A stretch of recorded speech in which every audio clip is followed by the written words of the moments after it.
Yes, Ms. Giacometti. My Lords.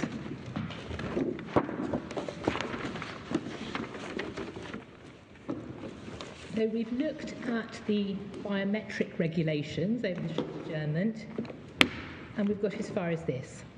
The original version, version 1, was enforced from the 25th of November 2008 to the 28th of February 2012. That's version 1. That's the version that has the 4 options but no mandatory duty. Version 2 came into force on the 29th of February 2012 and was in force until the 17th of March 2015. That's the version that my learned friend sent through, which does have the mandatory duty. Okay. In ASAM, the letter telling her to make the biometrics appointment was sent on the 24th of February 2012.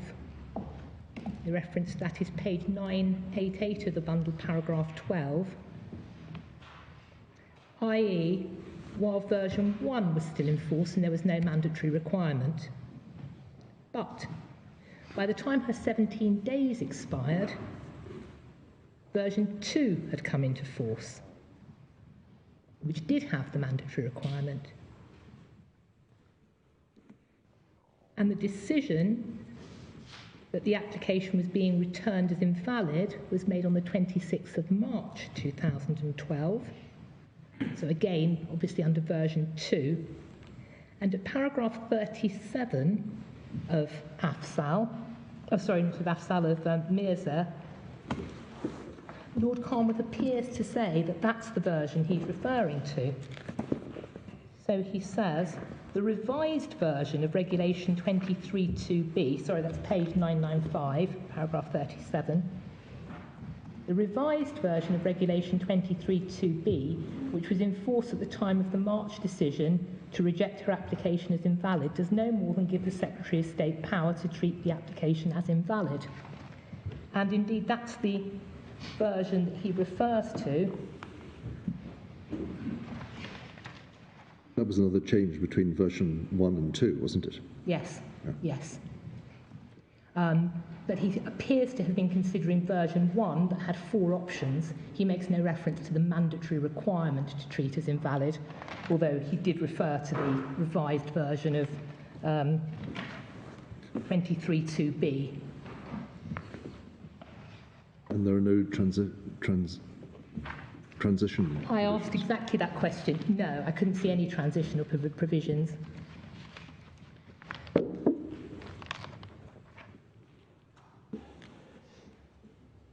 And what is the general practice then, as far as regulations such as that are concerned? Are they generally applied as at the date of the hearing, or are they generally applied as at the date when the events occurred?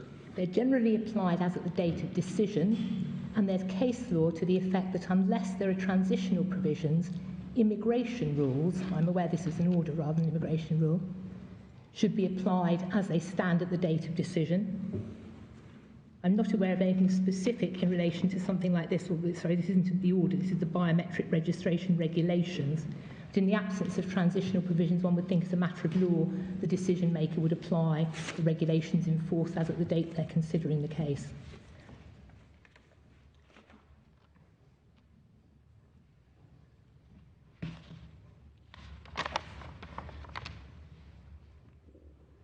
So in short, I think my learned friends probably are right in their submission that there was a mandatory duty to treat as invalid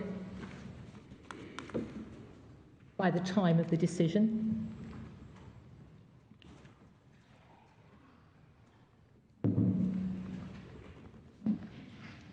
But I think it remains the case that Lord Justice Carnwath, in particular at paragraph 7,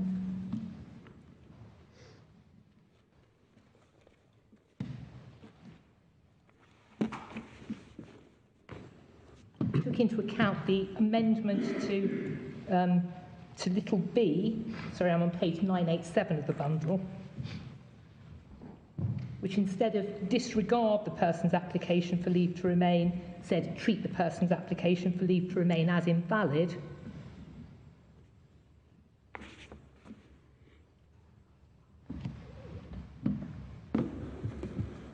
As one of the options.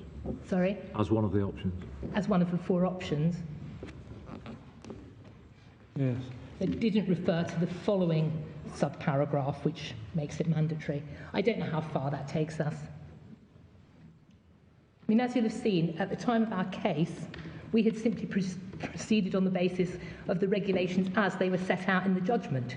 And it's, you know, thanks to Mr. Jafferty, really, that we've seen that there was a further provision. I don't know what more we can make of the fact that it wasn't referred to by the court.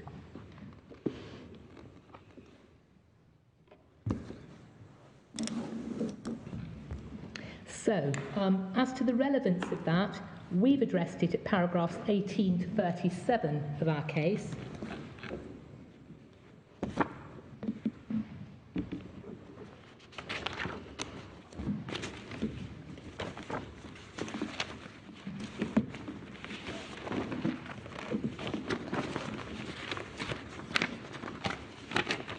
Sorry, I think it should be 18. I don't know where I got 18 to 37 from. I'm so sorry, it's not at all. It's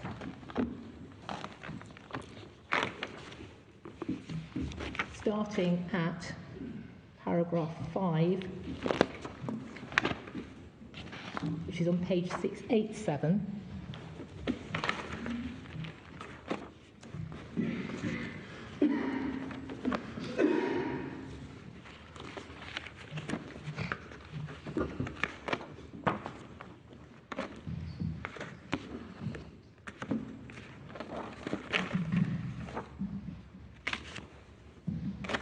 Down to paragraph 23, which is at the top of page 694. Yes. And So you're both saying on the basis on which Lord Karmoff approached the matter, which was that there was a discretion to take one of 4 possible actions, his decision, that the court's holding that invalidity took effect only from the date of the decision made sense. yes, If, on the other hand, we were in a 23B situation, then you, I think, would adopt Patrick Elias's reasoning that the invalidity would occur when the time for compliance with the required act expired. yes, by operation of law. Yeah. That's absolutely right. Yeah. And looking at how that operates with section 3C2 of the 1971 Act, we address that at paragraph 20 of our written case, which is at 692.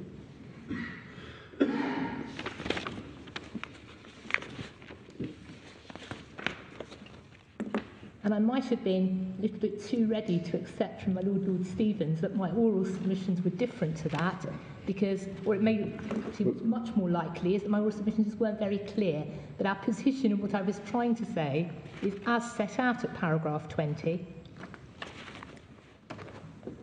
Section 3C2 of the 1971 Act, upon which the first appellant relies, provides materially that the leave is extended by virtue of this section during any period when the application for variation is neither decided nor withdrawn.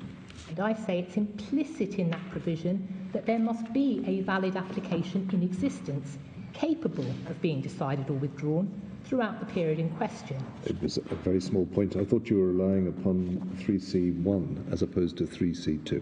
Yeah. I think we are. What I'm saying here is that the first appellant's relying on 3C2. Yeah.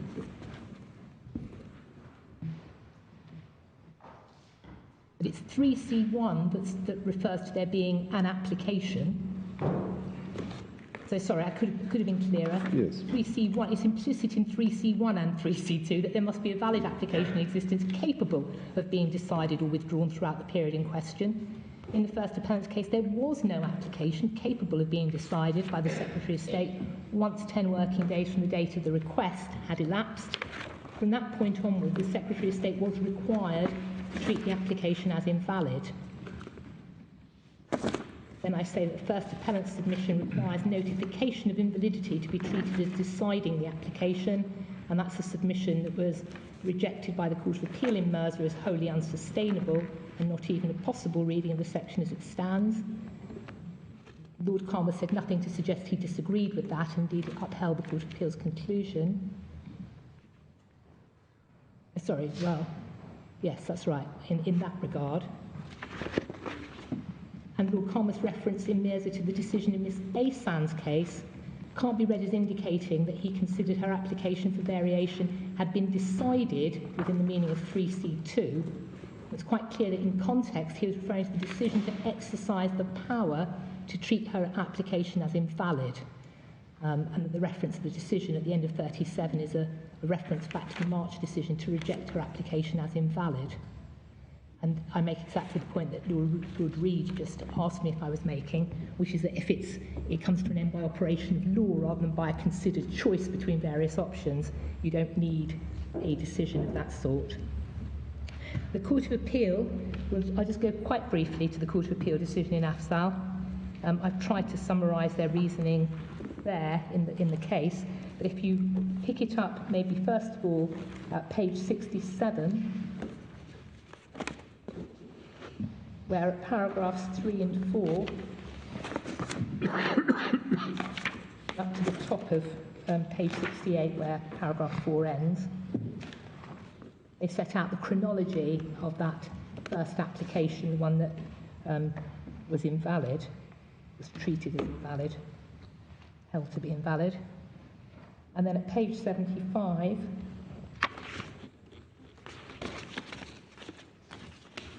the reasoning is set out in paragraph 18. That should be the July 2017. That's right. Did the period of overstay from 17th of July 2017 to the 22nd of January 2018 fall within the scope of section 3C? The third line, at the end of the third line, February 2017 should be July 2017. I think that's right, yes.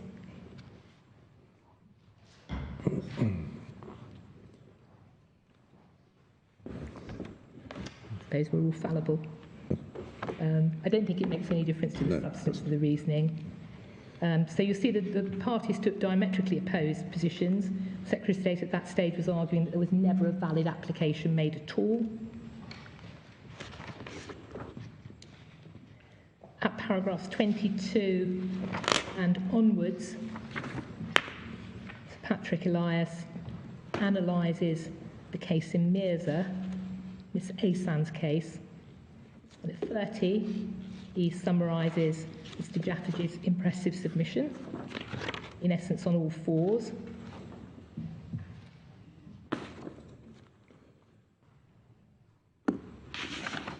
And at 31, the Secretary of State's position. And then at 32, in my judgment, neither of the positions adopted by the parties is correct. I'd accept that if the obligation to pay the fee is not in dispute and it's not paid with the application as it should be, that will invalidate the application ab initio, unless the fee is paid within the 10-day period of grace which is now built into the process. That's presuming that the request for payment's made. If it is paid within that period, that will validate the application retrospectively. But in my view, Section 3C would not extend time until the end of the grace period if the fee were not paid, and it hasn't been suggested that it would. Given the duty of pay arises part of the application, it's not, in my view, possible to say, as it was with the failure to provide biometric information, that there's a valid application which is only later invalidated by the failure to pay the fee. We move on to 33. In my judgment, the position is different when the application to vary leave is combined with an application to be relieved of the payment of fees altogether. And as I think I mentioned earlier, the application for a fee waiver was treated as an application for a waiver of the immigration health charge as well. You said earlier, I think, that it was treated as an application for exemption. Exemption. Yes, it was treated as an application for exemption. I think that's probably what he means when he says waiver. But the Secretary of State's practice at that time was when somebody applies to be exempted from fees, that's treated as an application to be considered for exemption of the immigration health charge. That's right, isn't it? Yes.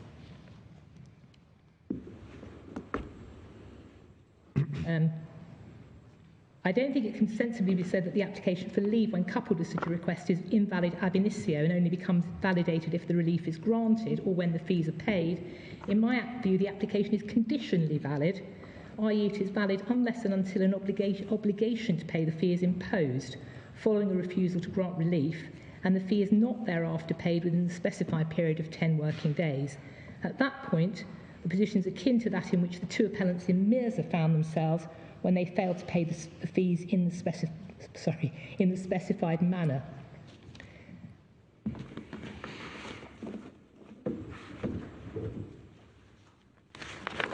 In my judgment, the invalidity would naturally be said to arise at the point where the applicant is no longer able to meet the condition which would ensure the continued validity of the application. Unjust to invalidate it retrospectively, just as Lord Carnworth thought it was with respect to Ms. Asan. So that's I think effectively the point that we're making in our written case. At 34, he makes the point that the Supreme Court found in Ms. Asan's case that the Secretary of State had the power to invalidate the application from the date of decision, not before. Under the provision in question, Regulation 23(2) of the biometric regulations, the Secretary of State had a discretion to take any of 4 courses of action, only one of which involved treating the application as invalid, and that was certainly the basis on which the court proceeded in Mirza. Accordingly, there was no automatic sanction, and an applicant wouldn't know the consequences of failing to provide biometric data until notified. Here, there is no such uncertainty. The sanction for non-payment within the specified period is automatic.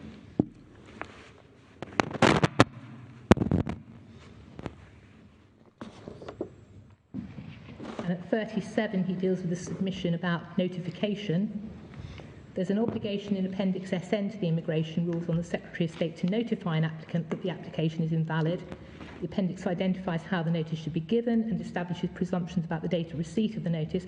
I see no basis for inferring, however, that this obligation in any way supports the argument that it is the notification which constitutes a decision rendering the application invalid. And we would say that that reasoning is absolutely correct.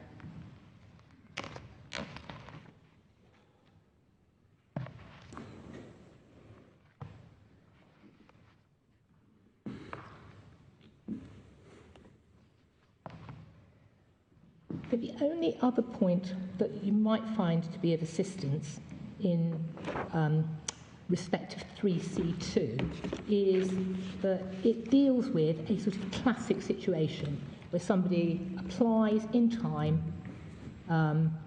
then has to await a decision from the Secretary of State. The intention of Parliament is quite clear that they've applied in time, they've done all that they could be expected to do. They shouldn't be left in the position of an overstayer because they're waiting for a decision. Their leave expires, they applied before it expired, but there's still no decision, so technically they don't have leave. And 3C2 regulates that position. It extends leave pending administrative review and pending appeal. What it doesn't provide for are all the cases where something goes a little wrong along the way. And the courts have had to consider that, and most recently, and I'm just trying to find the decision for you, I think it's in the authorities, they've had to consider what the position is if somebody doesn't apply in time to appeal against a refusal.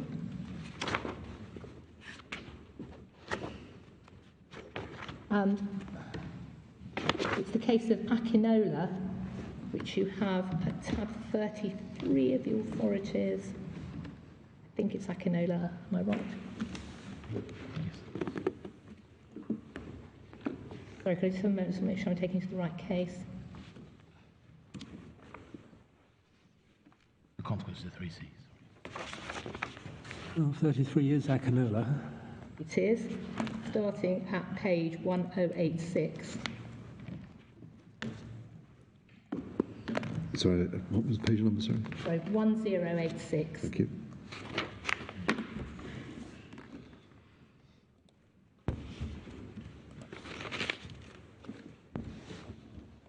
And you'll see at paragraph 7,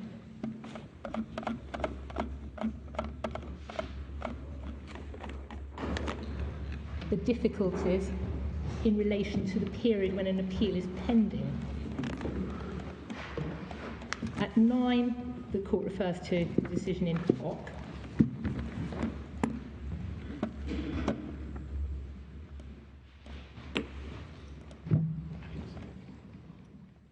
And then at paragraph, just above paragraph 12, there's a heading, Akinola the facts.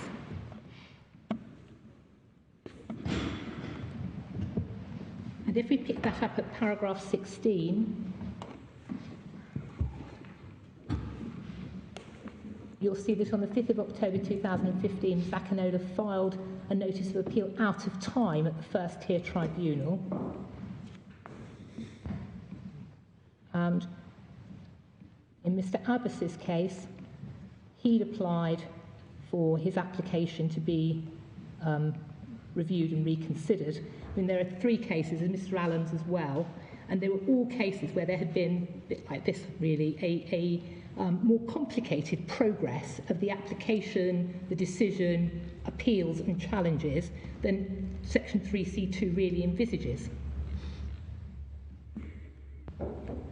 At paragraph 40 and 42, the court identifies the main policies of 3C.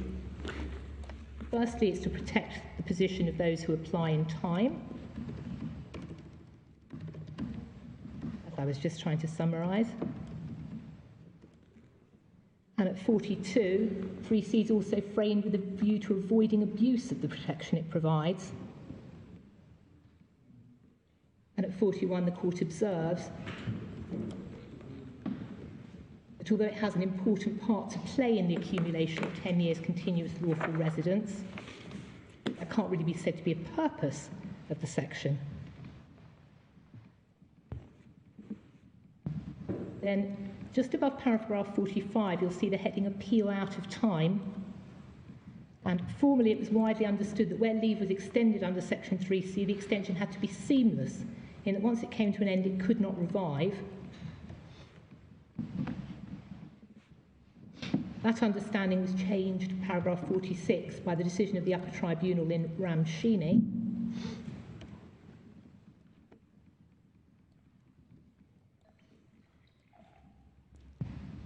And at 47, you'll see the Secretary of State's position summarised. Namely, be accepted that an appeal out of time for which an extension of time is granted causes leave to revive by virtue of Section 3C2C. We said that only happened with future effect from the date the extension of time was granted. The appellants argued that it took effect retrospectively.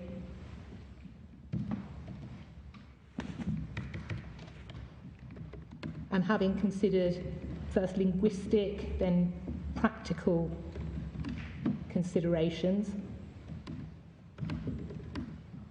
in particular paragraph 54, necessary to face up to the conceptual and practical difficulties of treating Section 3C leave as reviving with retroactive effect in the case of an out-of-time appeal.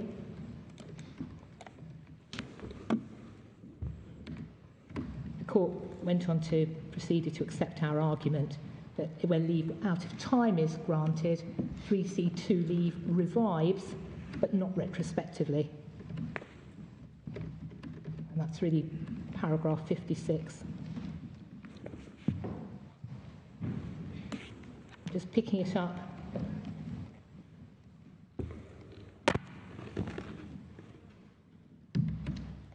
Four lines down, the sentence halfway through the line beginning, as already explained. As already explained, the language of Section 3C is far from clear, and there is, on the contrary, a real linguistic tension within the section. Purposive considerations favour the applicant's approach to the section, but in my judgment, they're not strong enough to carry the day. I feel driven reluctantly to the conclusion that the approach taken by the Secretary of State is the correct one, even though it results in a gap in the protection afforded by Section 3C to applicants who appeal out of time, however good their reasons may be for the delay. The conclusion also produces an equivalence of approach between out-of-time appeals and withdrawals. in both situations it's possible for Section 3C leave to lapse but then revive with future effect. So I just give that as an example to illustrate my overarching submission, which is that 3C was designed on the basis of a completely straightforward case where you have an application for further leave in time, and that application is either decided or there's an application is refused and there's an application for permission to appeal out of time. But there will be circumstances where cases do not follow that straightforward procedural course. Here we were dealing with applications for permission to appeal out of time. My lords are concerned with a slightly different situation where there is an application which is invalidated by a failure to take a necessary step, procedural step in the application process. What one has to do is look at the purpose of 3C, look at the language,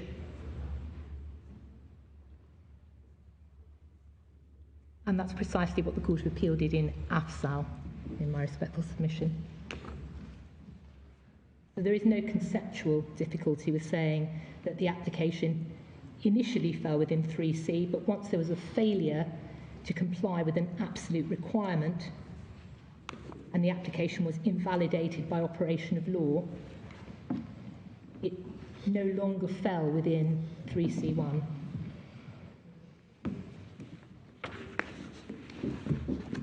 The appellants argue that you must have a decision, and we've seen from Afzal that has to be an immigration decision, and 3C leave to an end, decision or a withdrawal.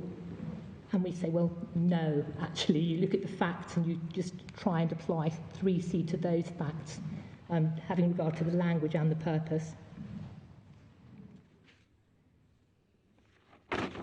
Those are my submissions on the first ground, or the first issue, 3C. We say the Court of Appeal was correct, essentially for the reasons it gave. Can I just ask one point of information in relation to the 2015 order? What was the state of play of the immigration rules at that time? Is it the 2013 version that we've been given? I think the 2013 version was the version that was in force when the order was introduced. Right. We've also been given the version that came into force immediately after the order was in force. The order came into force. But I didn't think there was anything in either of those that really shed any light on any of the matters. All right, thank you very much. So issue 3 is the Secretary of State policy guidance. That's addressed in our written case, page 698 to the top of page 700, paragraphs 39 to 43.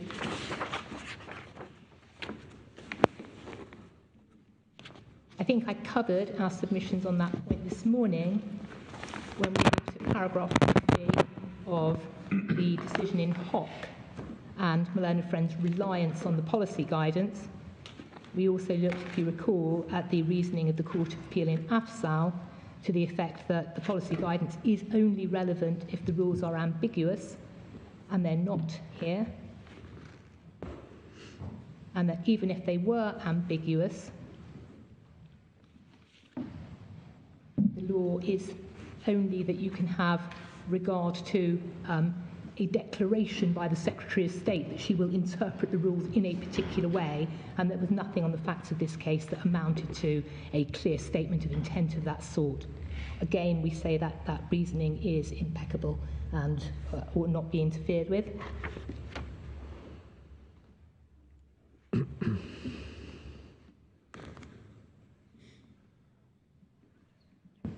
Issue 4.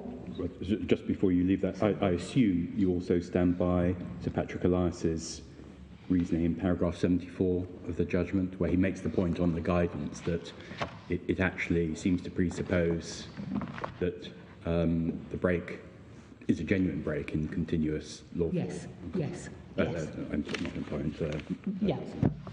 Oops. But it's gaps, yeah. Gaps in the residence, yes. So, I mean, I rather took him to be making the point that insofar as one does get into the guidance to give guidance as to the interpretation of the rule, it points in favour of the Secretary of State's interpretation, not the bullet points. Yes, I think that's absolutely right. I'm sorry, I should have said that. I do make that point. And then the final issue is addressed in our written case. I'm sorry if I could just have a moment.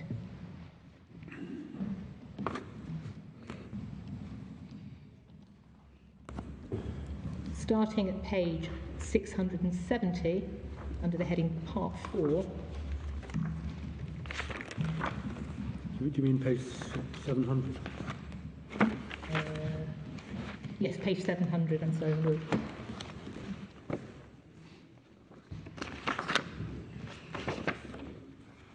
And as you'll recall, the position of Mr. and this is the only ground relied upon by Mr. Iyieke. It's the only issue in his appeal. And what we've set out the relevant chronology at paragraph 44,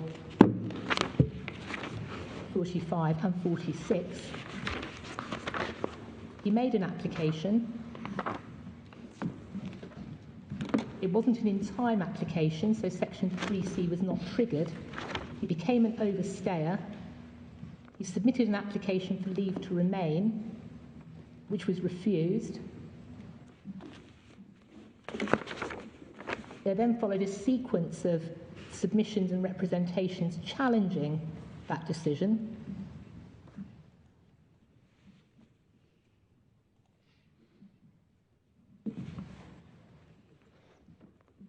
On 28th of November 2014,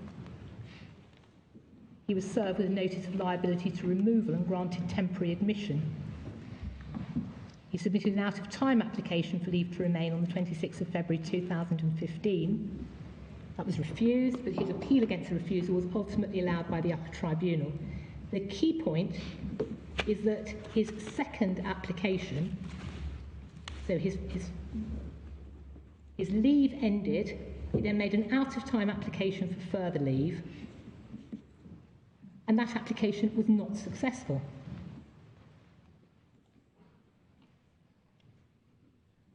He was subsequently granted temporary admission, but there was a gap there.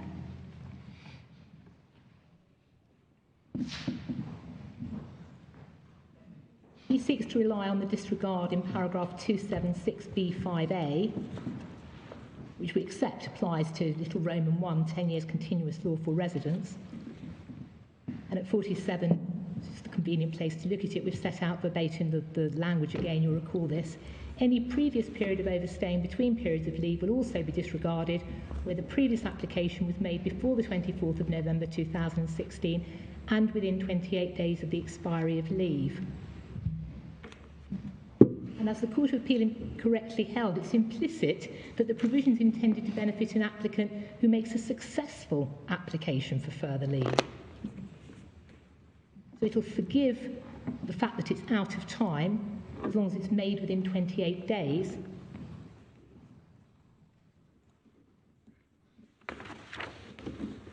But it's not intended to benefit applicants who make an application which is rejected and then get leave on a completely different basis. So the previous application that is relevant here is the one dated the 2nd of September 2014, is that right? Just go back up to the chronology.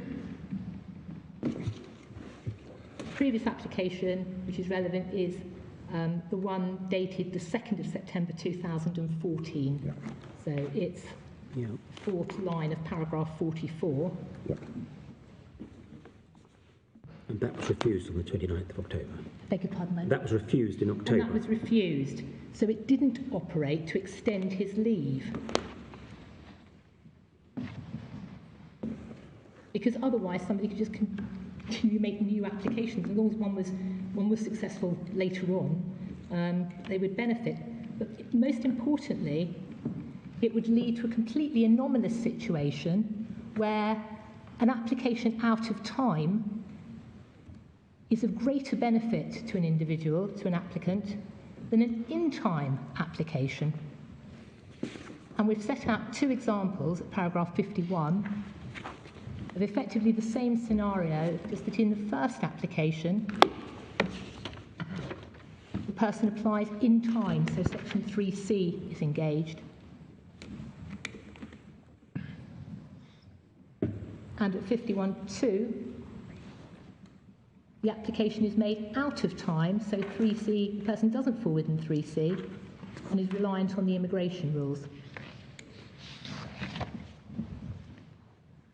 And the point was put to my learned friend, well, do you agree with those two examples? Is that right? That on your analysis, it's more beneficial to make an application out of time than in time? And I think his answer was that he did accept that, but that there was no reason to suggest that, or to believe that this would encourage people to make abusive applications. That's not the point we make.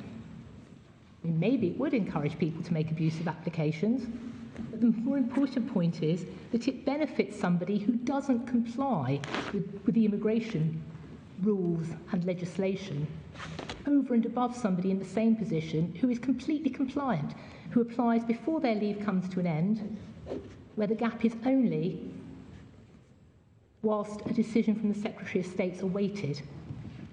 And we hope that it would help if we illustrated that with a timeline, which I hope the court received. It was emailed through.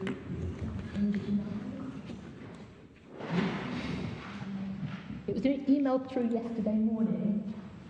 It's been provided to my learned friends. I hope the court's received it. If not, we've brought some hard copies along.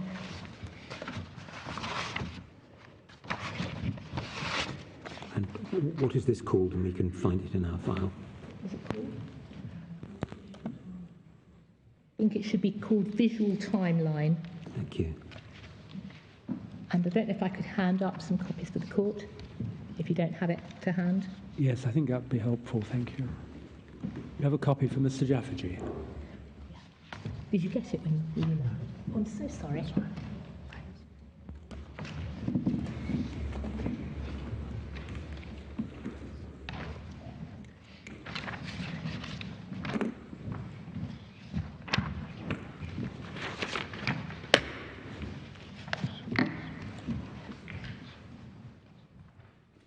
Well, documents have been coming in thick and fast, and I won't swear that we don't have it, but I can't see I'm it. so sorry. Would it help if we resent it just so the court's got it electronically for future reference? Yes, it would be helpful. Thank you. So you should have two sheets of paper. One says timeline for A and one says timeline for B.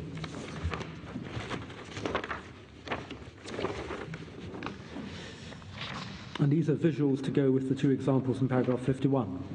They reflect exactly the same point. Yep. Yeah. So it might be helpful to also have up section 3C, which I think you have most conveniently at page 712 of the bundle.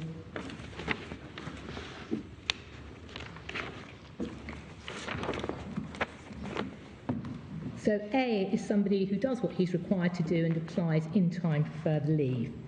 So in our example, on the 2nd of January 2012, he's granted leave for 2 years to expire on the 1st of January 2014. On the 31st of December 2013, he applies in time, so before that leave comes to an end, for further leave. On the 1st of January 2015, the application's refused. On the 15th of January 2015, the deadline for him to seek administrative review, which he doesn't do, and so 3C leave comes to an end. And you'll see at the top, the first box, the first 2 years lawful residence pursuant to leave. He then has 2 years lawful residence pursuant to 3C while he waits for a decision, and the deadline for submitting an application for administrative review runs. And if we just look at section 3C, if you have it there, so 3C1, section applies if a person who has limited leave applies to the Secretary of State for variation, B, before the leave expires, and C, the leave expires without the application for variation having been decided. So it arises in his case. And then at 2, the leave is extended by virtue of this section during any period when the application for variation is neither decided nor withdrawn. This is on our analysis a non-appealable decision, so it'll either be appealable or eligible for administrative review. So we go down to little d, an administrative review of the decision on the application for variation could be sought or is pending. So that carries him To the first red box. the first red box, precisely, yes, 15th of January 2015. He becomes an overstayer at that point. He makes a further application for leave on a different basis a year later in January 2016. He's granted leave on the 1st of March 2016. On the 1st of March 2026, he becomes eligible to apply for indefinite leave to remain on the grounds of long residence. The clock restarts because he's had a period as an overstayer, it doesn't fall within either of the exemptions. He applied in time, but he was refused, and then he made an application on a different basis. The clock restarts. Timeline B is the equivalent scenario, but where somebody doesn't make their first application for further leave in time. So, 2nd of January 2012, just as with timeline A, granted leave for 2 years until the 1st of January 2014. But unlike timeline A, where we've got a second green box, an in-time application, an out-of-time application for leave's made, the leave expires, the application is refused, there's no application for administrative review, and on the 1st of January 2016, the person makes an out-of-time application for further leave. On the 1st of March 2016, that person's granted leave. On our construction, just as with the 3C case where the application was made in time, the clock restarts.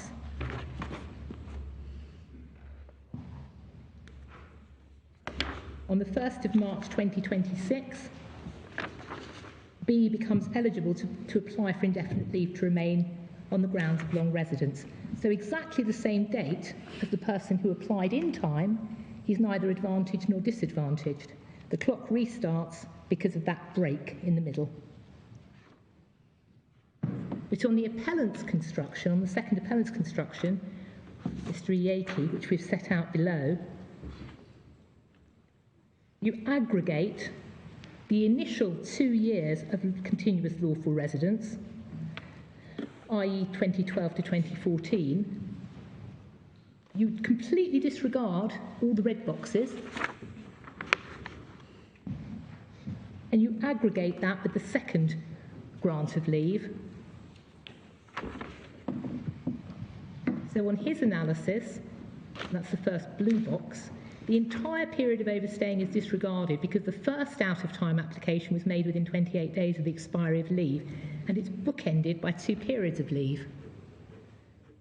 So the first period and the later period are aggregated, and he becomes eligible to apply for indefinite leave to remain on grounds of long residence 2 years earlier than the person who complied with the rules all the way through. We say that plainly cannot have been the intention of the draft of the rules. I don't understand any issue is taken about these timelines and the effect. All that's said against us is, well, no reason to believe that encourages people to abuse the system. What it plainly does do is reward people who don't make their applications in time, and that, as I say, cannot have been the intention of the drafter of the rules.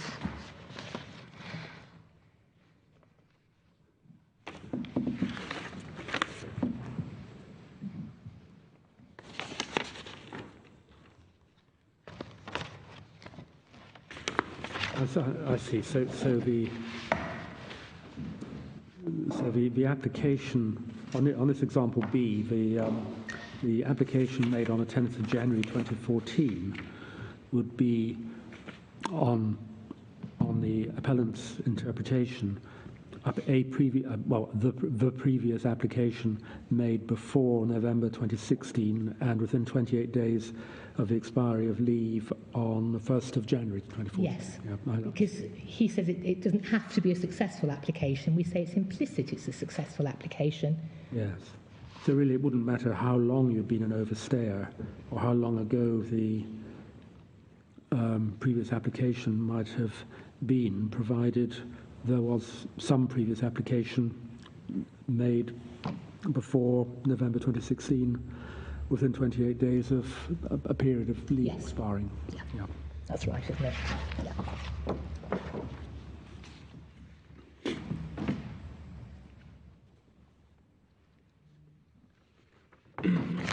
It involves a little bit of tracing through the rules and the legislation, so I hope the timelines will be helpful to you. But as I say, I think there's a common ground, and they're my submission clearly accurate.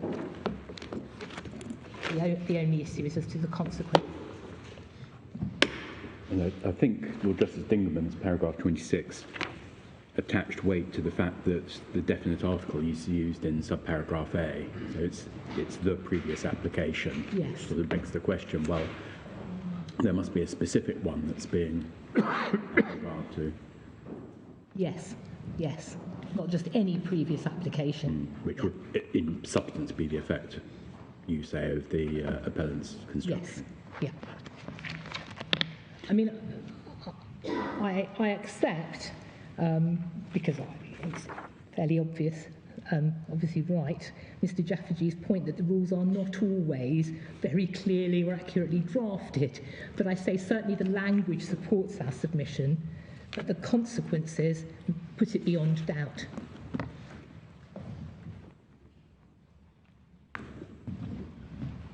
So if there's an ambiguity, one ought not to go for the interpretation which results in obvious unfairness and would be contrary to the overall policy of the legislation and the rules, because we've seen the policy of Section 3C is not to disadvantage people who apply in time.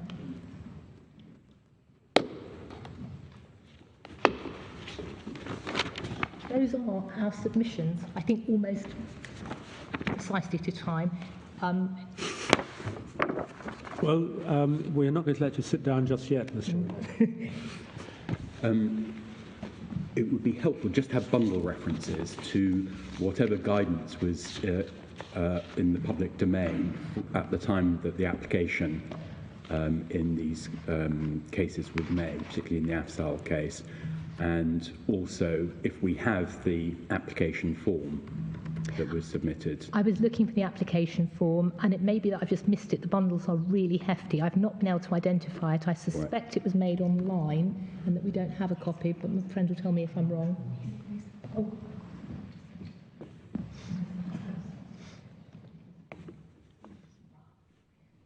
So mixed news. It wasn't in the bundles, so it wasn't just me being inept. But those instructing me have managed to locate it and have sent it through to you. I haven't seen it. All right. Anyway, it's those two things, just to get a practical picture of the practicalities from the point of view of the applicant, what information they're confronted with as they apply. Of course. Is this the guidance on invalid applications or the guidance on, all of the guidance?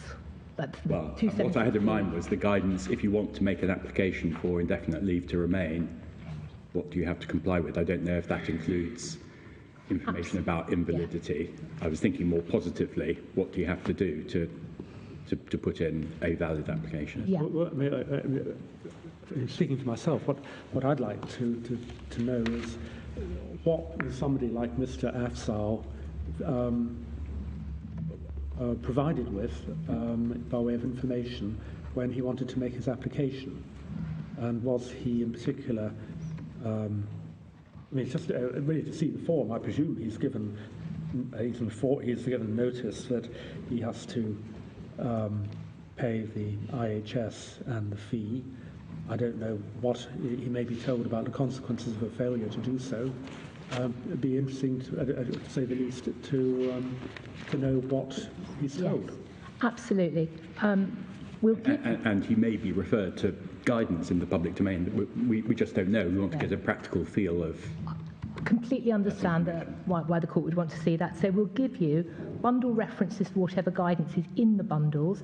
If there's other guidance we can identify that would have been relevant at the time of Mr. Afzal's application, or indeed contemporaneous guidance, would you like copies of that as well? We're happy to try and locate them and send them through. I mean, he obviously filled in an application form. Yes. We don't actually have that document, do we? That's the form that those instructing me, because I was asking for it because I couldn't find it, have located and have sent through, I understand. Oh, I see, right. But I haven't seen it yet. They've just located it. I'm sorry it wasn't in the Presumably it was filled in with the assistance of his solicitors. It was. And so the concept of him looking at guidance may not necessarily arise. No. Personally. No, it may not arise in Mr. Afzal's case, but I can see that the court might be interested to see what there is. Except that in the sense that if there's general guidance in the public domain and he's got assistance from solicitors, one would expect even more that would be identified and taken on board. Absolutely, yes. So if you can help us with that. Of course, yeah, of course. Can I just give a little warning note? When I've tried to look at guidance, definitely we can provide, but when I've tried to look at application forms before, because a lot of them are online, it's quite difficult because they're those iterative forms where, depending on which box you tick or mark, a variety of sort of 3 different pages may come up. So they may be voluminous, and I'm sorry if that's the case, but we'll do our best to provide them. The guidance on applications for indefinite leave to remain should be much easier, but in terms of sort of guidance about validity of applications and payment for the immigration health charge, that might be slightly more difficult, but we will see what we can locate. Could we email those through tomorrow? I've got a feeling it may take us a little while to identify them, but we'll set to work on it straight away. Yes. Thank you so much. That would be fine. Were there any other matters I could assist the court with? Well, thank you very much, Mr. Overnetti. Thank you very much, my lords. Mr. Jafferty. My lord, thank you. If I could start, my lords, at the end, so to speak, with Mr. Iyieke's case. That appellant's case was dealt with at the end of my submissions and taken quite quickly, and it's convenient because my learned friend has just dealt with the case, so it's fresh in our minds. And if I could take, my lords, to the timeline handed up. And there is no dispute that on the facts as set out in these 2 timelines, the consequences that are set out would flow. There's an overarching point to make about this, of course, which is that when one has rules, there are always consequences that sometimes seem absurd, irrational, and unfair, but that is a consequence of having a rule. And the courts have repeatedly said that the fact that there are consequences such as that doesn't mean you construe the rule in a different way. But, my lords, these timelines, I think, also draw focus on the policy, which is an overarching policy of the immigration rules, that is front and centre of these appeals, and that is the exceptions for overstayers.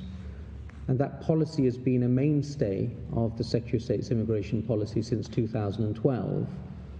And the reason for that is set out in the explanatory memorandum, which is in the bundle. I'll give my lords the reference in due course. 2012, get that. But essentially it was to ensure that when a person ceases to have leave to remain in the UK, that person either leaves or does something pretty soon, so that we don't have a situation whereby there are lots of people whose leave has expired and who are unknown to the Secretary of State. And that is why complying with the exceptions is so important, and such an emphasis is placed upon it in the Secretary of State's rules and in the Secretary of State's policy. It's very important, because applicants that don't do that can disappear, and that is a situation that is rife for abuse. But applicants that do make an application very quickly immediately come to the attention of the Secretary of State, And the Secretary of State can then take action to ensure that those persons are monitored, temporary admission can be granted, immigration bail can be granted, reporting requirements can be imposed, and whatever application is made can be dealt with as quickly as possible and an outcome reached, which is of course in the interest of immigration control. And so when one looks at timeline A, and the in-time application is made, that is a positive act by that applicant of compliance with immigration control. But the difficulty is that when the application is refused, nothing is done. And therefore the Secretary of State does not know whether the applicant has accepted the decision and left, or is still in the country. And that is a problem. And therefore the non-compliance, so both examples have non-compliance, it's just that the non-compliance is at different stages. The non-compliance in timeline A, I would submit, is disadvantageous to the Secretary of State in the interests of immigration control, because after the application is refused, one simply doesn't know what has happened, but the applicant resurfaces over a year later. If one looks at timeline B, the non-compliance is disadvantageous to the applicant. He misses the opportunity of extension of leave pursuant to Section 3C. But the compliance with the Secretary of State's own rules by making an application shortly afterwards is a positive factor both under the rules and the policy and for the Secretary of State's system of immigration control, because it means that the Secretary of State is now aware that the applicant does not have leave, is an overstayer, has made an application, and can deal with him accordingly, whether that's by way of imposing reporting requirements, residence requirements, by way of temporary admission or immigration bail, and monitoring the situation. So when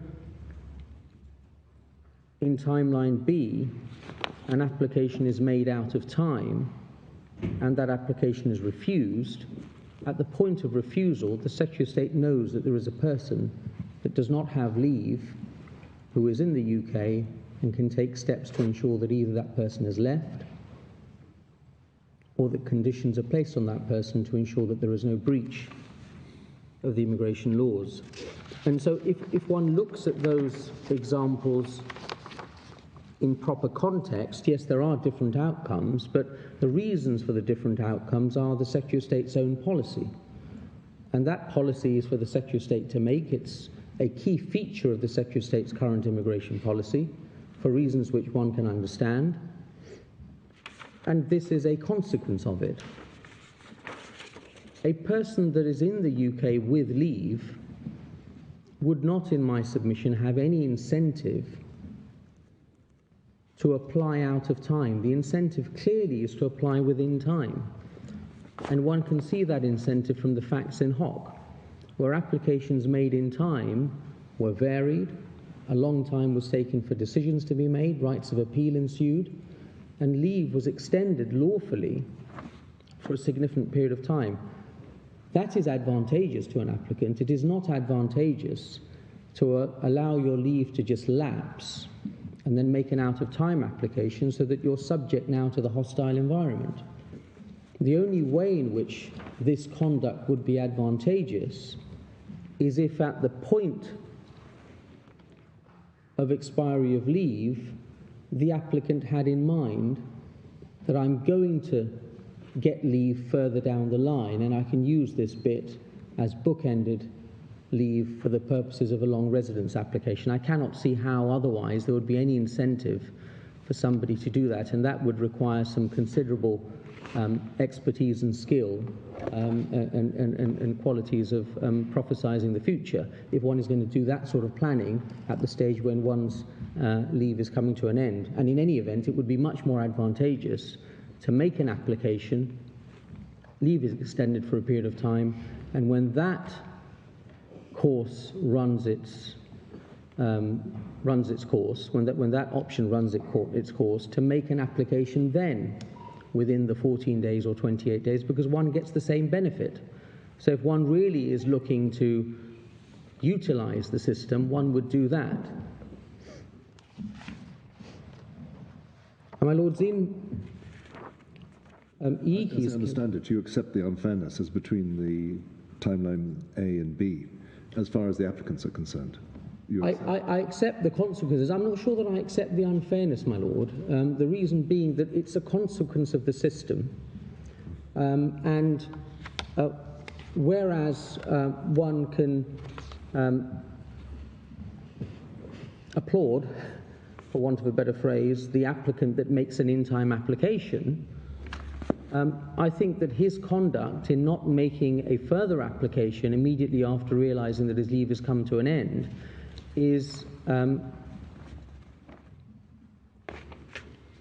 should be criticized more than the conduct of the other applicant who doesn't make an in-time application but makes an application fairly soon thereafter to make sure that he's in contact with the Secretary of State. On the two timelines, I would say that timeline A suggests somebody that is seeking to utilize the system, as opposed to timeline B that suggests somebody that has made an unfortunate error, an oversight for whatever reason, because that is not the way in which somebody that wanted to game the system would game it. And there is, in my submission, no such incentive here, because the incentive always is to make an in-time application to ensure that leave continues. That is always the incentive. One must also take into account that because of the way the system is set up, at the point in time in March 2016 when in January 2016, when a further application is made, most routes under the immigration rules will be closed to such an applicant because of the exceptions for overstayers rule. 39E would apply, and most routes would fall for refusal for that reason alone. The only basis upon which both applicants could succeed is if this was a human rights claim that was granted exceptionally under the rules, under 276 ADE, or on one of the exceptions under Appendix FM, 276 ADE being the private life provisions and Appendix FM being the family life provisions, or a protection claim, or a claim outside of the rules. So it would have to be something exceptional for either to succeed in 2016. So this isn't a typical situation, and in any event, whilst we accept the consequences, we say that before reading into that, one has to understand the context and also properly understand the nature of the conduct in both cases. In both cases, there has been a failure, but we say that the failure in A is far more serious than the failure in B. The failure in B has an impact on the applicant.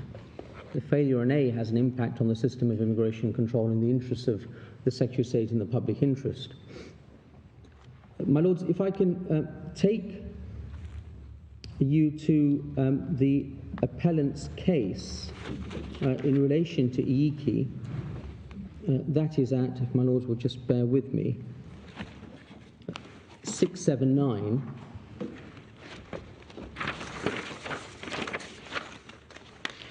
And the relevant submissions begin at 680.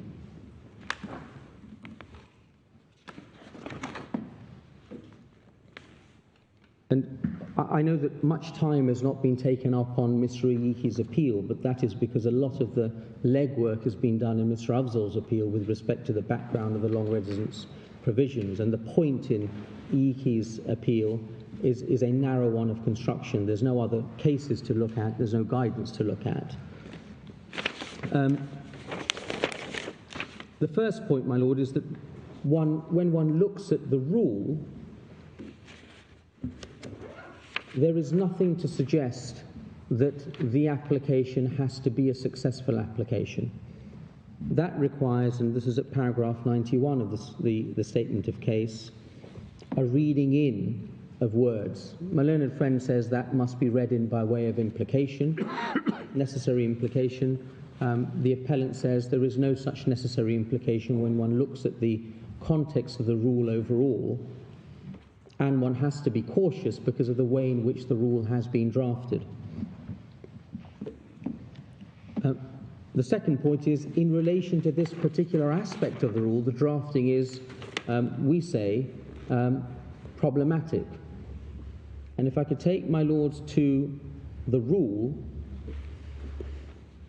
it's at 773, and subparagraph 5 is at 774, which is what we need to look at.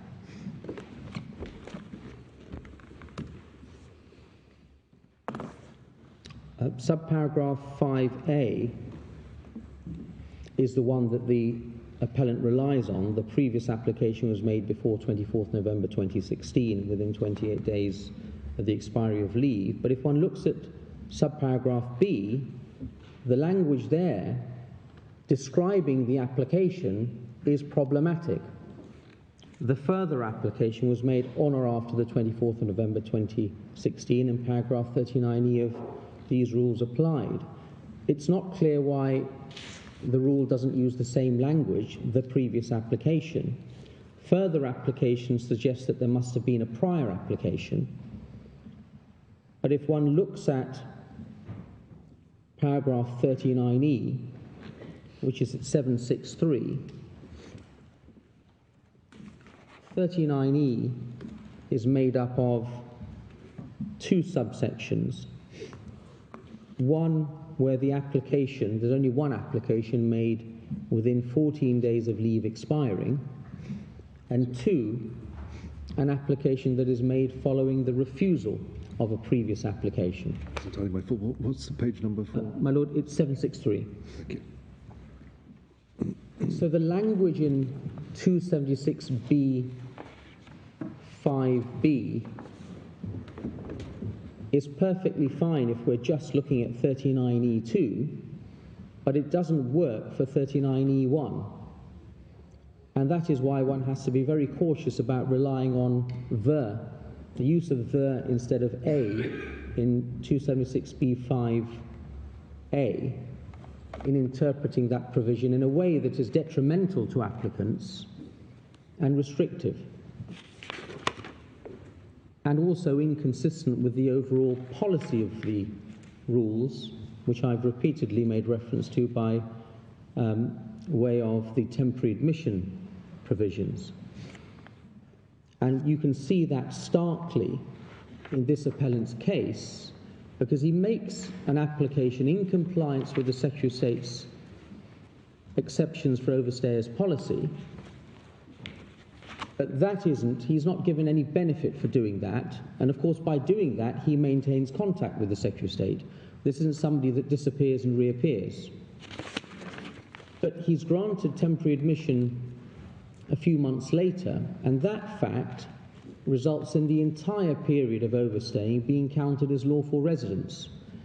And when one contrasts the construction adopted by the Court of Appeal in Afzal with the construction advanced by the second appellant, on the one hand you have inconsistent outcomes for compliance when one adopts the Court of Appeal's reasoning, but you have a consistent outcome when you adopt the second appellant's reasoning.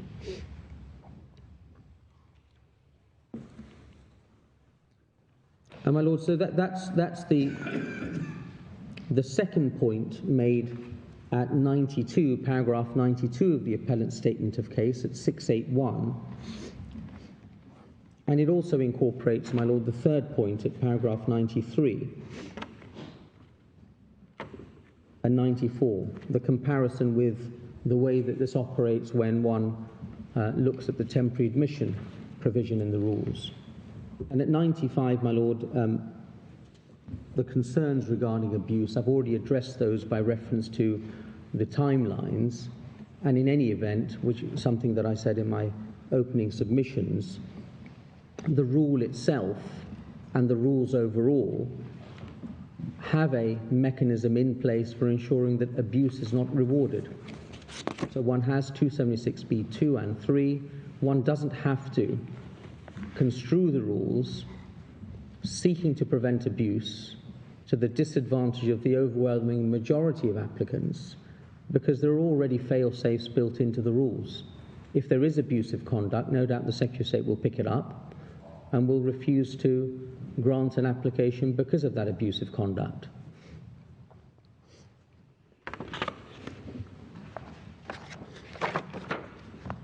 My Lords, if I could then move on to the construction of 276b and just give some reference. Just before you do, Certainly, I just wonder if you can help me. It is the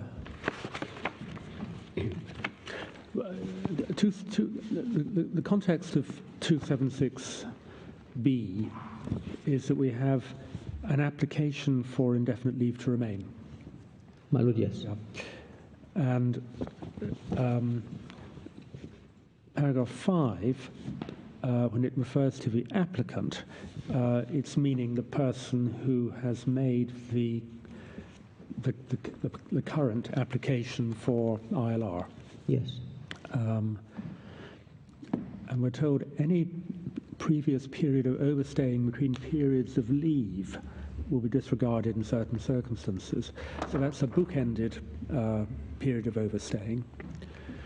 And the periods of leave must themselves have been a result of successful previous applications for leave.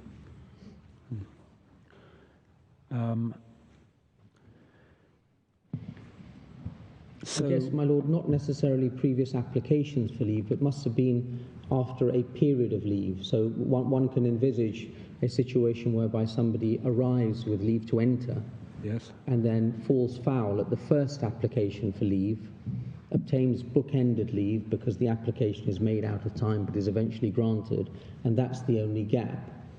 So there would have been a period of leave, not necessarily a previous in-country application. no, not necessarily. Well, that example, it wouldn't be an in-country application. Yes, it would be an overseas application for entry clearance. So the second sentence of 5, because it's envisaging a period of overstaying between periods of leave, that's the context in which we're having to make sense of the words "the previous application." My Lord, yes.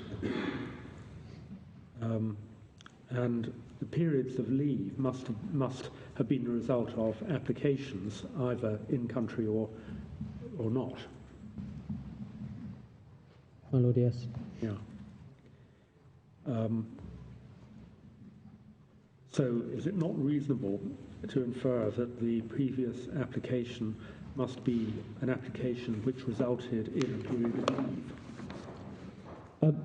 My Lord, the drafting is unclear. I think that is beyond any doubt. Of course, my Lord, one option is to construe it in that way. But we say that the better option, the option that is more likely, is the option that the appellant advances for the reasons that the appellant has given in the statement of case. The 3 reasons. One is having to read in language, and if that is what the rule meant, one would have expected that the rule would have made it clear. The second is that treating it in that way is consistent with the importance attached to the overstaying policy and the rewards if you comply with it, and also consistent with the way in which the rule works for temporary admission. And what do you say the meaning is of the words "the further application"? My Lord, as I said, that use of language does not sit comfortably with 39E, because it works for 39E2, but it doesn't work for 39E1, which would be just one application, the previous application. Mm-hmm. And are you able to help me as to what the particular significances of the 24th of November 2016? My Lord, that is when the rules changed to bring into force 39E. So before the 24th of November 2016, there was no 39E. And my Lords, that is important, that timeline, which is also set out in the statement of case, Yep. because it shows the development of the rule. So when one is construing the bookended issue by reference to the current rule, and the current rule includes periods of overstaying for both element B and C, using the language of Lord Justice Underhill. But if one looks at the original version of the rule, and that is set out at in the statement of case at, my Lords will just bear with me, 669.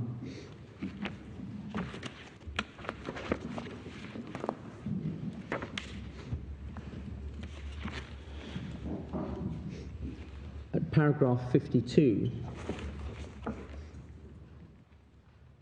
and my Lords will see that the language was, the applicant must not be in the UK in breach of immigration laws, except that any period of overstaying for a period of 28 days or less will be disregarded, so just the 28 days, not taking into account the period thereafter whilst the application is being decided.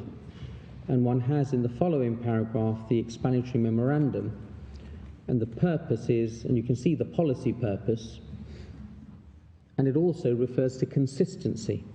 And that's important when I come on to one of the reasons why we say our construction of the disregard for bookended overstaying should be preferred to that advanced by the Secretary of State and adopted by the Court of Appeal in Afzal, the consistency point. Thank you. My Lords, reference was made in my learned friend's submissions to the case of Masoom Ahmed. We have emailed that across. I apologise for a further email, but I think it's important that my Lords have it.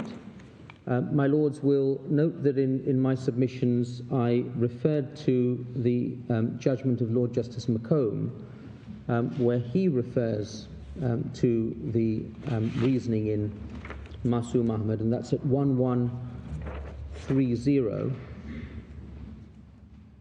paragraphs 85 to 87, and this is the consistency point from the explanatory memorandum, because in Masoom Ahmed the court found that other provisions of the rules included the term disregarded, but expressly provided that those periods would be counted.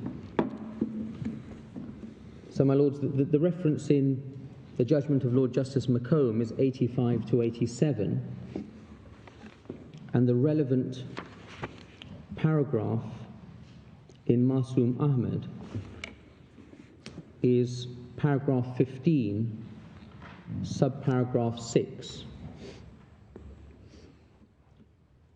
And my Lords will also note that at subparagraph 8 of that same paragraph in Masoom Ahmed, there is a suggestion by the Court of Appeal in Masoom Ahmed that it might well be the policy of the Secretary of State to count bookended periods. And that is the way that the court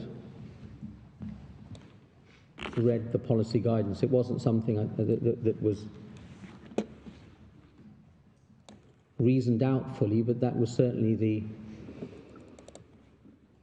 suggestion in the judgment.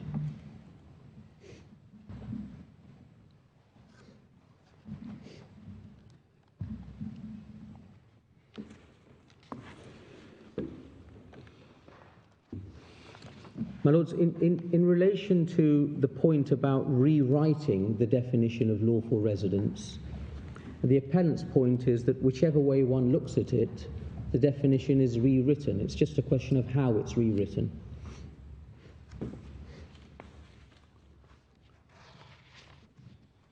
My Lords were inquiring about the passage in the judgment of Lord Justice McComb with respect to his construction of the term disregard.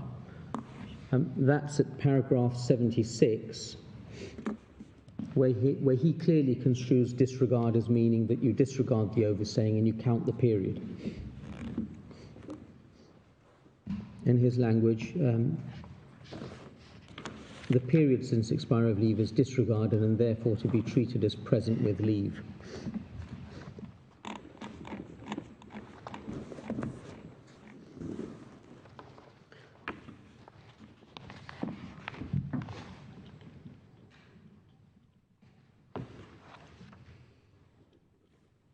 My Lords also referred to the submission that I made yesterday about the normal practice. And it wasn't the normal practice to count bookended periods that are disregarded in the rules overall. The submission that I was making was that that was the practice with respect to 276B when one looks at temporary admission, which is not exactly bookended, but it's a similar sort of situation. That was the practice when one looks at the previous concession that I took my Lords to, and that concession, dating back to 1998, is at 1295. And it was also the practice in other parts of the immigration rules, and that's by reference to Lord Justice McComb's judgment, referring back to the judgment in Masoom Ahmed, which I've just taken my Lords to.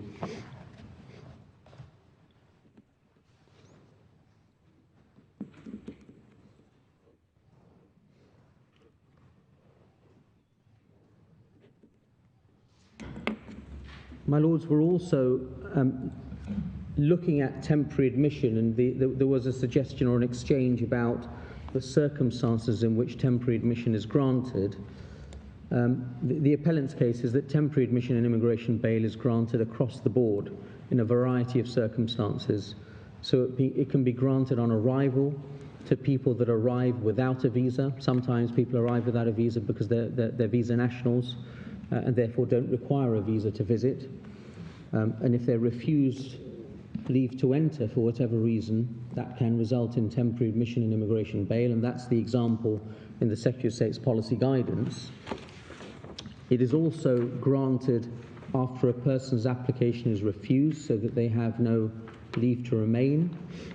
It can also be granted when a person is encountered, doesn't have leave to remain, and therefore is granted temporary admission instead of immigration detention, with conditions attached.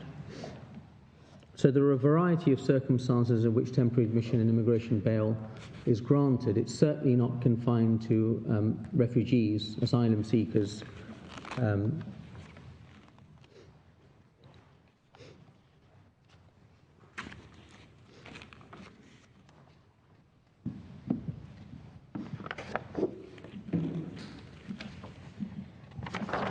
And my Lords, finally on the construction of the rule, what is clear from the judgments in Afzal, Haq, and Masoom Ahmed, and Junaid Ahmed, and Munib Asif, is that this issue has been troubling the courts for some time. And as Sir Patrick Elias observed in his judgment, either construction is rational, neither is irrational. It's a question of which one my Lords prefer. It's not straightforward, and that is something that has been remarked upon in each of the cases. And we would say that, I'll just list what I think are 10 points, I hope there's no overlap. These 10 considerations ought to push the decision in favour of the appellant's construction, because these 10 points make it far more likely that that is what the Secretary of State intended, and make more sense of a rule that is drafted in a clearly less than ideal manner. But one has to make sense of it. And so the points we would ask the Supreme Court, my Lords, to take into account is the way that the gaps were treated by the initial concessionary policy, which was clearly to count them, and there's nothing to suggest that that policy of the long residence rules has changed over time. There's no language in any of the instructions to caseworkers to suggest that there has been a change. I've already given my lords the reference to the concession. It's 1295 to 1296. The second point is the way that temporary admission is treated, and there's a stark example in the policy guidance where 8 years of temporary admission results in indefinite leave after a further 2 years of leave. And the appellant's construction is a natural extension of that policy. And that policy, which is in the rule, has been present from day one. It has now been taken away, but that's only very recently. I think that amendment was a couple of months ago. The third is the evolution of the rule and the way that the term disregard has been used, particularly when the rule was first brought in, and it was only in relation to current breach of immigration laws that 276b5 made any provision. Those points are made in the appellant's statement of case. I'll give my lords the reference.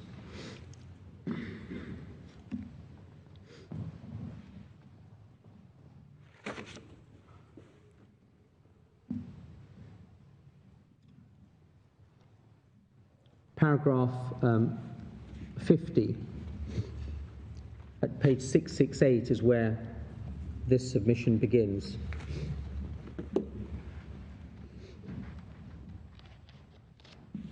Fourth, the use of the term disregard in paragraph 245 AAA and other sections of the rules, and I've already given my lords the reference to Lord Justice McComb's judgment and the judgment in Masoom Ahmed. 5, the Secretary of State's own policy guidance, and I sent the reference, my lords, overnight in relation to the version that was in force at the date of the decision in Afzal's case. The relevant passages are at 1702 to 1704.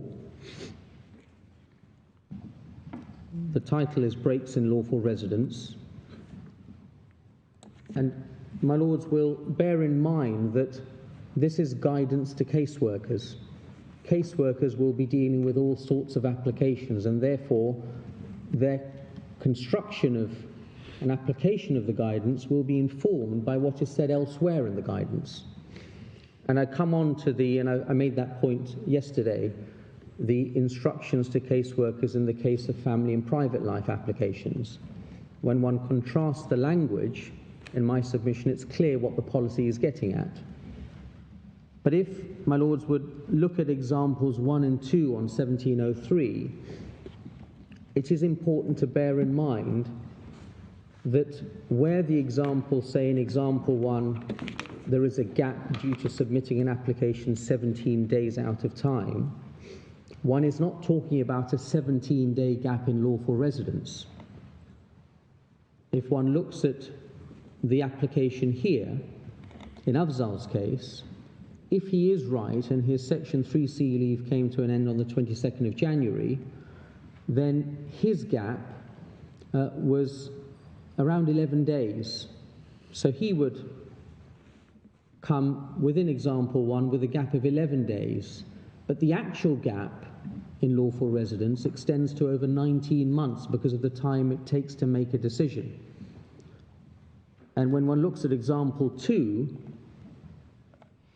the gap is even larger because you've got 3 applications that were 9, 17 and 24 days out of time. But one has to factor in, when one is thinking about the gap in lawful residence that caseworkers have to grapple with, the time taken to decide the application. And my lords will note when my lords look at the concession that I've referred to, that also makes provision, and I referred to that yesterday, for time taken to decide an application that's made shortly out of time and other circumstances to count as lawful residence. So this has been the long-standing practice under the long residence rules. If one is looking at gaps of this size, then surely one would expect that the instructions would give clear instructions to caseworkers that you don't count those. And the language is simply, all other, if one looks at example 1, an applicant has a single gap in their lawful residence due to submitting an application 17 days out of time. All other applications have been submitted in time throughout the 10 years period. So there's no reference to anything beyond 10 years. One would expect far greater clarity, and in my submission, particularly when one contrasts it with the language used elsewhere in the instructions to caseworkers, this is clearly an instruction to count the period. That is consistent with the practice that was conceded by the Secretary of State before the Court of Appeal in Hock. It's consistent with the way that the guidance seems to have been read in Masoom Ahmed, in Hock, and in Munib Asif. And Munib Asif does follow Hock and interprets it, but it also, my lords will recollect, reached the conclusion on the policy guidance for itself as well.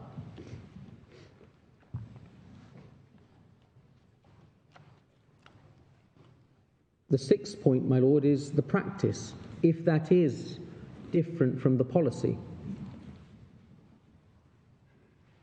And I'll come on to the appellant's case on the practice/policy point. But do bear in mind, you don't have until 4 o'clock. Because Mr. Giovanetti finished early, you've got roughly another 5 minutes. My lord, yes. My lord, the use of discontinue at 774, sorry, discount at 774, that's 276 AD1. I'll just make the points, my lord. The eighth point is that the clear instructions to caseworkers with respect to that rule, and that's at 1779. Sorry, what was that reference? 1779. Thank you. And the final point, my lord, which is actually 9 points, I misnumbered them. The final point is that there is grave injustice, as one can see from the facts of Afzal's case. He made his application a few days out of time, but it took 19 months for it to be decided. During those 19 months, he suffered as a consequence of his own error. He did not have Section 3C leave. He was not able to work. He was subject to the hostile environment. That is his own fault, and he doesn't blame anyone for that. But the question is that one is construing the rule. Is it really right, and could it have been the intention, when taking all matters into account, that this period of 19 months that it took the Secretary of State to decide the application, which was granted, should be held against him? And we say that that is contrary to the practice, the policy, and the overall tenure of the rules and the guidance. And my lords will remember reference to the notice of objection in which the Secretary of State herself submitted to this court that the interpretation in Hock was more in keeping with the spirit of the immigration system. My lords, finally, I'd run through the policy practice point. My lords have the point. I've taken my lords to the policy. The policy is something that the court must construe. It's not a matter for the Secretary of State to concede. There is some uncertainty about what was conceded in my submission. One has to look at the judgment in Hock to see what the court understood from the concession. But in any event, whether it was a policy or a practice, there is no explanation provided in the decision letter or in the case presented on behalf of the Secretary of State throughout the appeals process as to why the appellant should not benefit from the practice. It is not said by the Secretary of State that the practice is inconsistent with the policy. We don't have numbers as to whether these were just rogue caseworkers. I'd ask my lords to read the concession very carefully and read the judgment in Hock very carefully to understand exactly what it was that was conceded. And the appellant's case is, if it's a policy, it clearly applies, but even if it isn't, practice applies. And the appellant's case is set out in the final paragraph of this section in the statement of case, the written statement of case, and clearly is on the basis that not that the policy construction should guide the construction of the rule, but that independent of the construction of the rule, the appellant Afzal should benefit from the practice or the policy, because not to do that would be a breach of the Secretary of State's public law duties. My Lords, I haven't addressed, my Lords, in relation to Section 3C. I'm conscious that my time is coming to an end, but I'm also conscious that I did address my Lords fully on this yesterday. Yes. I don't know if my Lords would permit me to provide a short note of references in relation to Section 3C, which I can do by tomorrow morning, just so that because there were a number of issues that came up, Yeah. and I think it's important that the appellant is able to at least address those, my Lord. I'm very grateful. Yes, if you can do that overnight, then that would be appreciated. I'm very grateful, my Lord. Thank you very much, Mr. Jafferty. Well, these are not straightforward matters, and the court is very grateful for the skillful assistance that it's received from counsel on both sides of the argument. We'll now consider all that's been said, and we'll let you have our decision in due course.